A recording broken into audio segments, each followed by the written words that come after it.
energi ke atmosfer dalam jumlah tertentu sehingga dapat menurunkan kualitas udara dan juga mengganggu kesehatan makhluk hidup, kelestarian lingkungan, serta kenyamanan hidup manusia.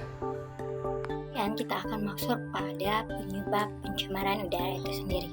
Jadi di sini penyebab pencemaran adalah penyebab alami dari letusan gunung berapi dan juga kebakaran hutan yang terjadi secara alami. Di mana ketika letusan gunung berapi menghasilkan debu vulkanik, gas beracun seperti CO2, CO2, dan abu yang mencemari udara juga.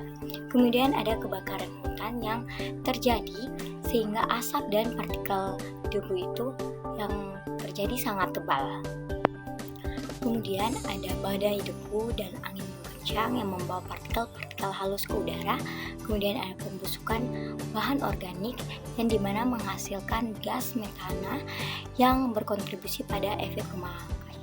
Kemudian ada juga rumah tangga yang membuat pemakaian seperti asap dari kayu bakar, kompor minyak, pendinginan ruang AC yang mengandung CFC. Kemudian sehingga ada pun juga penyebab buatan yang terjadi yaitu kendaraan bermotor, kemudian juga ada industri pabrik. Jadi di sini saya akan menjelaskan dampak pencemaran udara. Yang pertama ada dampak terhadap kesehatan manusia. Jadi, pada dampak ini dapat menyebabkan penyakit pernapasan, kemudian ada juga iritasi mata, hidung, dan juga tenggorokan. Kemudian juga ada keracunan karbon dioksida atau CO2 yang menghambat suplai oksigen dalam darah kita.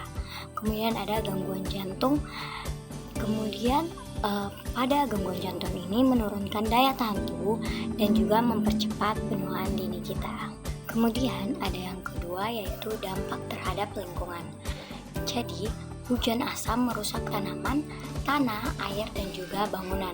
Kemudian efek dari rumah kaca ini menyebabkan pemanasan global.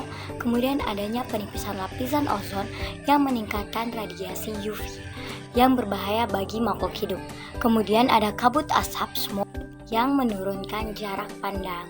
Kemudian berbahaya untuk transportasi. Yang ketiga ada dampak terhadap kehidupan ekonomi dan sosial. Jadi menurunkan produktivitas pertanian karena tanaman rusak dan mengurangi kenyamanan hidup di perkotaan. Akibatnya ada asap dan juga polusi. Kemudian merusak bangunan, monumen, dan infrastruktur lainnya. Dan yang terakhir itu menghambat pariwisata di daerah yang tercemar. Baik teman-teman, bagian berikutnya itu ada upaya mengatasi pencemaran udara, di mana yang pertama itu mengurangi penggunaan kendaraan bermotor dan beralih ke transportasi umum seperti berjalan kaki dan juga bersepeda. Kemudian yang kedua ada penerapan teknologi bersih dengan cara memanfaatkan teknologi ramah lingkungan dan energi yang terbarukan. Kemudian yang ketiga itu menanam pohon. Pohon mampu menghasilkan oksigen dan juga mampu menyerap karbon dioksida. Dan yang keempat, mendidik masyarakat. Tingkat pemahaman masyarakat tentang pentingnya menjaga udara bersih itu sangat diperlukan.